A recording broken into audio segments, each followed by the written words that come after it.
का जो हमारा टॉपिक है वो है वाइल्ड लाइफ के ऊपर। वाइल्ड लाइफ कहते हैं जंगली हयात को, ठीक है।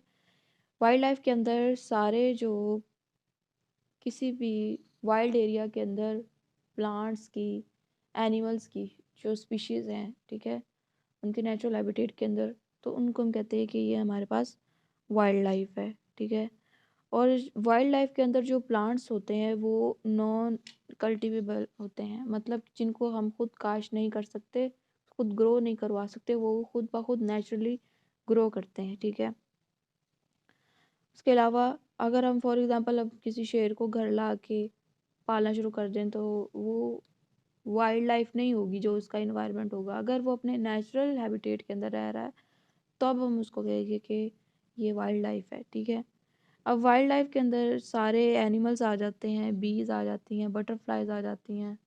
अब हमने एनिमल्स और प्लांट्स की बात कर दी कि वो होते हैं वाइल्ड लाइफ के अंदर शामिल, ठीक है। उसके अलावा हैबिटेट भी शामिल है इसके अंदर। उनका जिस हवा के अंदर वो रह रहे हैं, जिस लैंड के ऊपर वो सरवाइव कर रहे हैं, जो पानी वो पी रहे हैं, जिसके अलावा जो वेजिटेशन वो इस्तेमाल कर रहे हैं खाने के लिए या फिर अपने होम के लिए, होमलैंड के लिए, ठीक है, उस सारे को हम वाइल्ड लाइफ कह रहे हैं। अब हमारे पास कुछ इंडेंजर्ड प्लांट की स्पीशीज़ हैं और एनिमल स्पीशीज़ हैं जिनको नियर फ्यूचर के अंदर एक थ्रेट है, ख़तरा है कि वो इंडेंजर्ड हो सकती हैं, मतलब कि वो एक्सटिंक्ट हो सकती हैं, ठीक है। अब इसके अंदर आ जाते हैं Texas wild rice, rafflesia flower, Arizona और एनरूपिया। इसके अलावा इंडेंजर्ड एनिमल स्पीशीज़ के अंदर आ जाती हैं sea turtle, tigers, sharks, polar bears, rhinos, dolphins और पिजन्स। ये सारे जो है प्लांट्स और एनिमल्स, ये इंडेंजर्ड स्पीशीज़ हैं, ठीक है। और अब उस देखते हैं कि वाइल्ड लाइफ की जो रिक्वायरमेंट्स हैं, बेसिक रिक्वायरमेंट्स, वो क्या क्या होती हैं।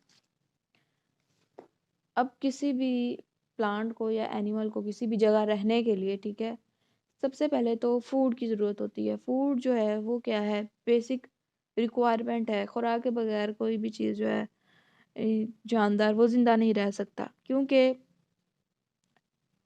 हर इंसान को जिस तरह ज़िंदा रहने के लिए खुराक की ज़रूरत होती है, उसी तरह प्लांट्स और एनिमल्स को भी ज़िंदा रहने के लिए न्यूट्रिशन की ज़रूरत होती है, न्यूट्रिटिव एलिमेंट्स की ज़रूरत होती है।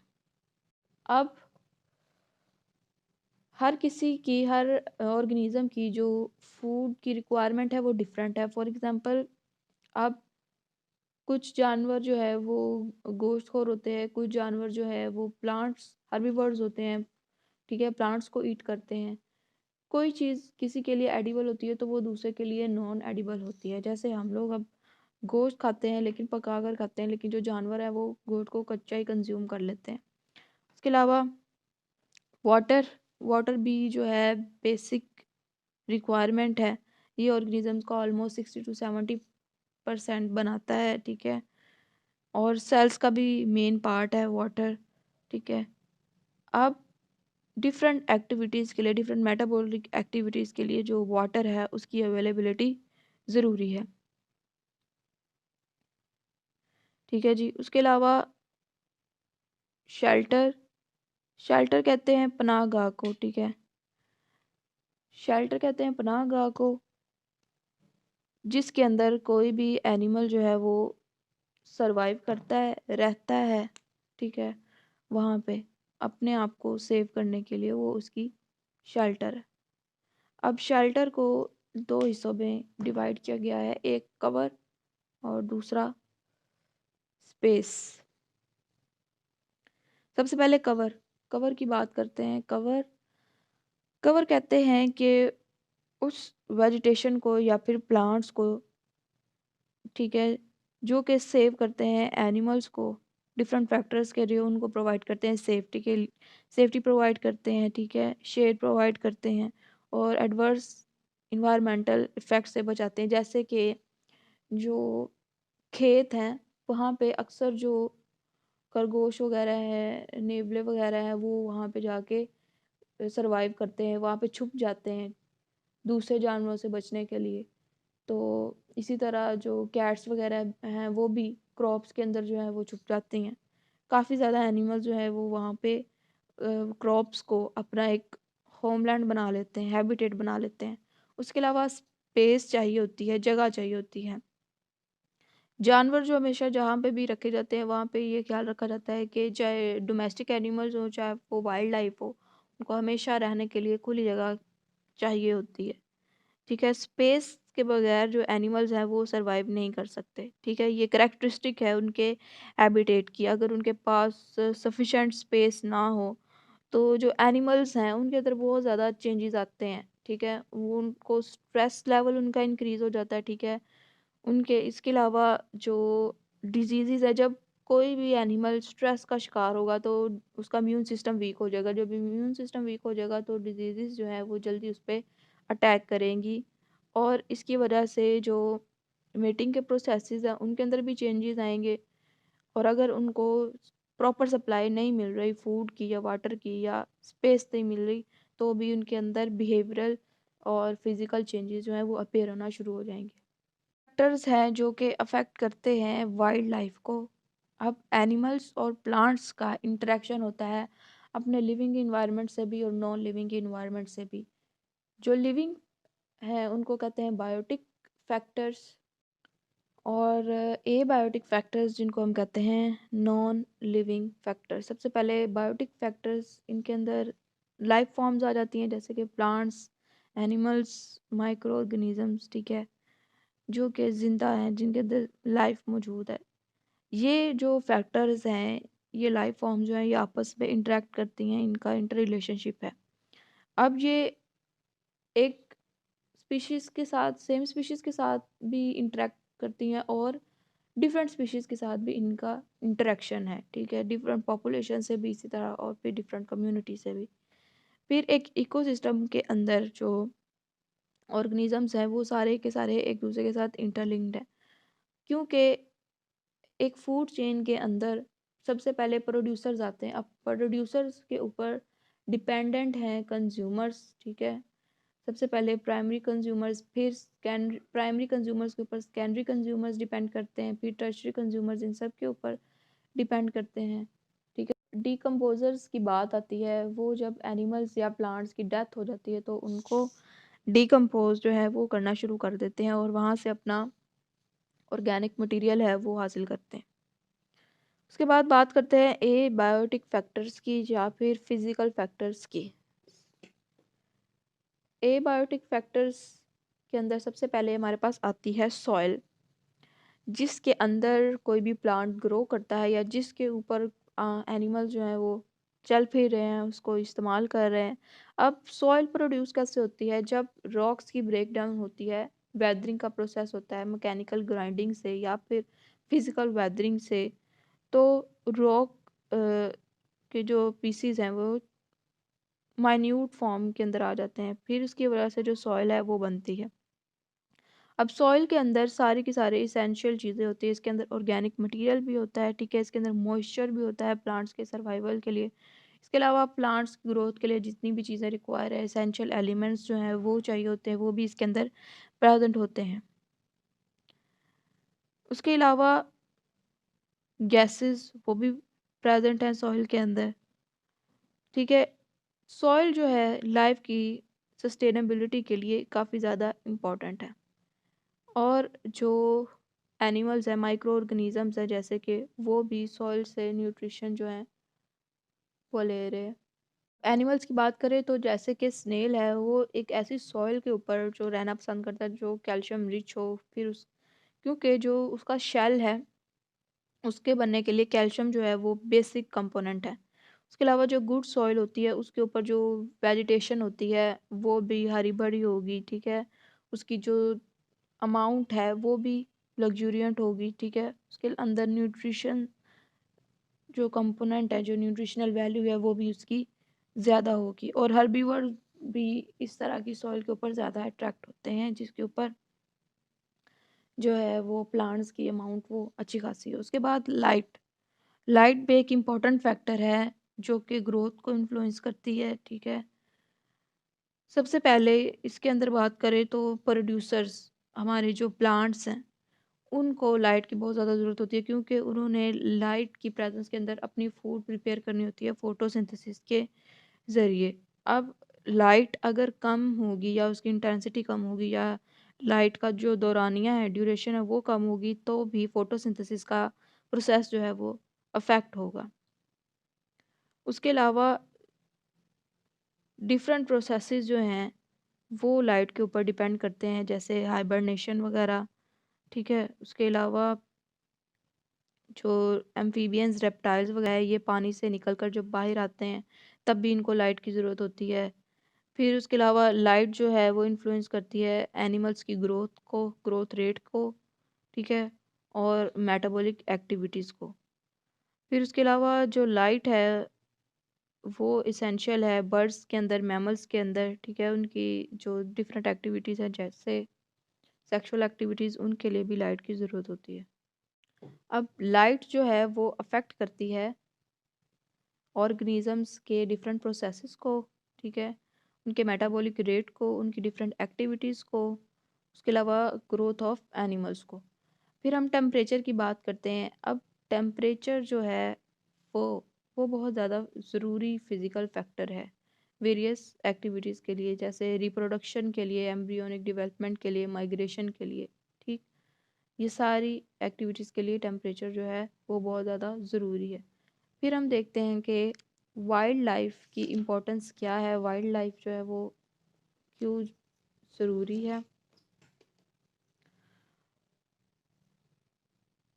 सबसे पहले प्लांट्स की प्रोपेगेशन के लिए, उनको आगे बढ़ने के लिए जो है वाइल्ड लाइफ, प्लांट की प्रोपेगेशन, ठीक है, प्लांट प्रोपेगेशन।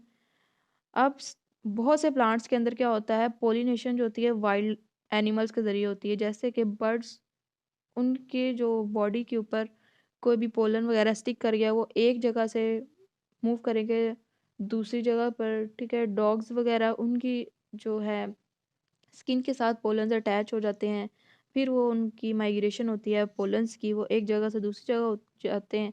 और इस तरह जो प्लांट जो है प्रोपेगेट करते हैं, बढ़ते हैं एक जगह से दूसरी जगह, ठीक है, इंक्रीज करते हैं उनका नंबर।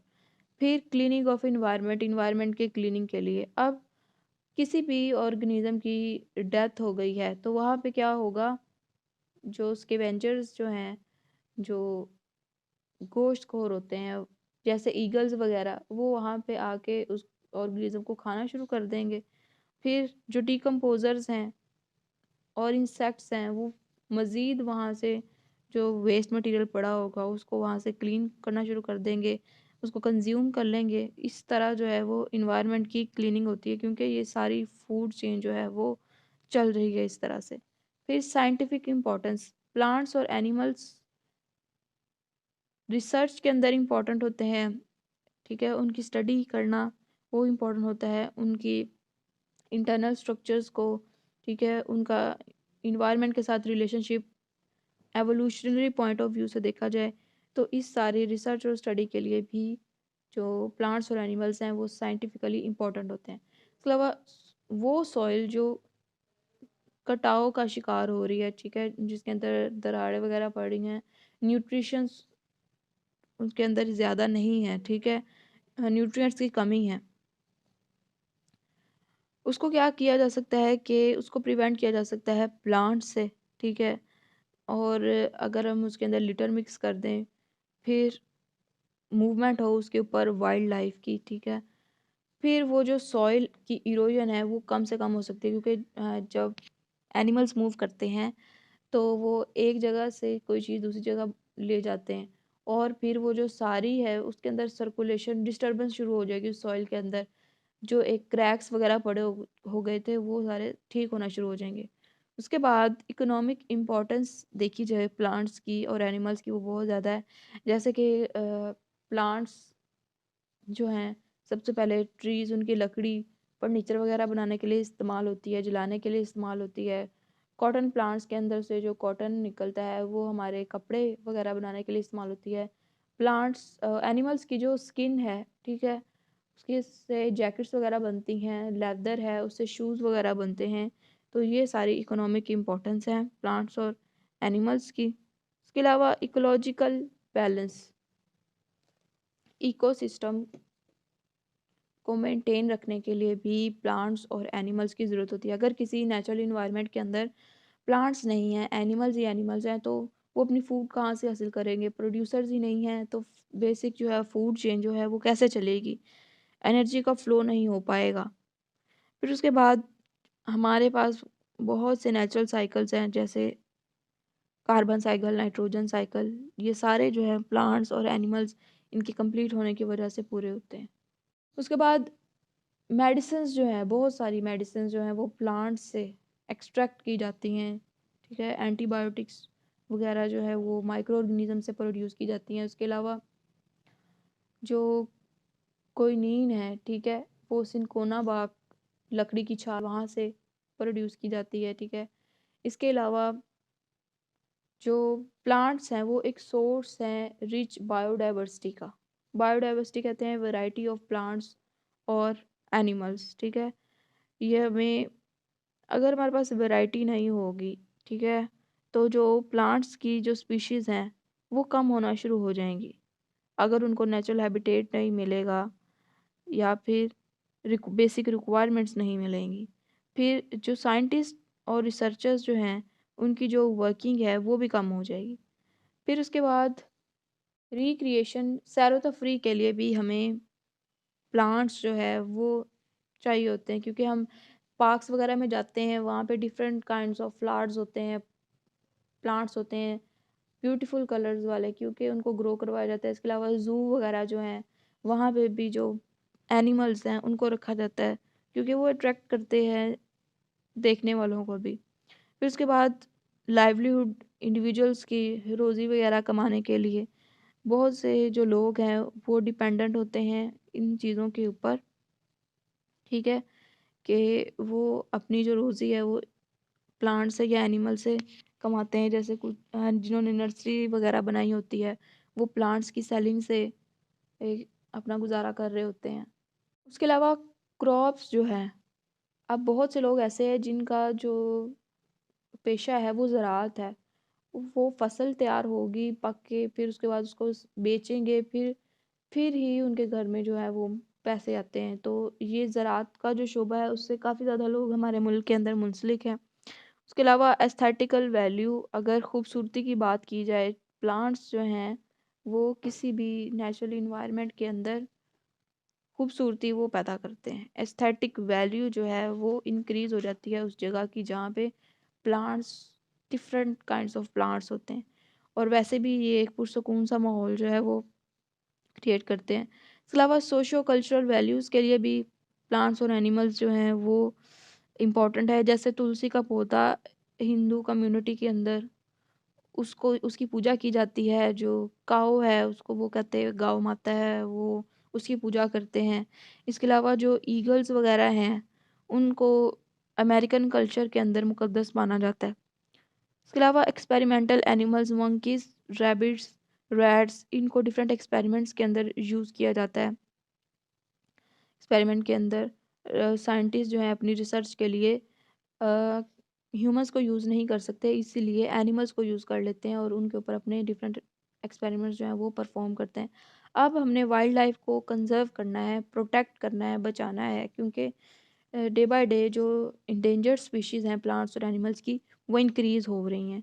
इसके लिए हमने क्या करना है कि एफ़र्ट्स करनी हैं। सबसे पहले स्पीशीज़ को प्रिजर्व करने की, कि जो हमारे पास स्पीशीज़ मौजूद हैं उनके नेचुरल हैबिटेट को डिस्टर्ब ना करते हुए हम जो है उनको प्रोटेक्ट करें, ठीक है। अब कोई स्पीशीज़ जो है किसी फैमिली या जीनस से बिलोंग करती है, उसके साथ ही उसको रखा जाए, ठीक है, और उसकी जो सोल रिप्रेजेंटेटिव है उसको बचाया जाए। फिर उसके बाद हम क्या करते हैं, प्रिवेंशन करनी है हमने एक्सटिंक्शन से। हमने इसके लिए साउंड प्लानिंग करनी है। उसके अलावा हमने मैनेजमेंट करनी है, वाइल्ड लाइफ को किस तरह से बचाया जा सकता है, ठीक है, ज़ू के अंदर या फिर बोटानिकल गार्डन्स के अंदर। उसके अलावा हमने क्या करना है कि ज़्यादा से ज़्यादा फूड क्रॉप्स या फिर फोरेज एंड प्लांट्स जो हैं चारे के लिए यूज़ किए जाते हैं प्लांट्स, वो ग्रो करवाने, टिम्बर ट्रीज उनको ग्रो करवाना है, ठीक है। इसके अलावा जो भी प्लांट्स जो मेडिसिनल वैल्यू से इम्पोर्टेंस रखते हैं या इकोनॉमिकल पॉइंट ऑफ व्यू से इम्पोर्टेंस रखते हैं, उनको प्रिजर्व करना है।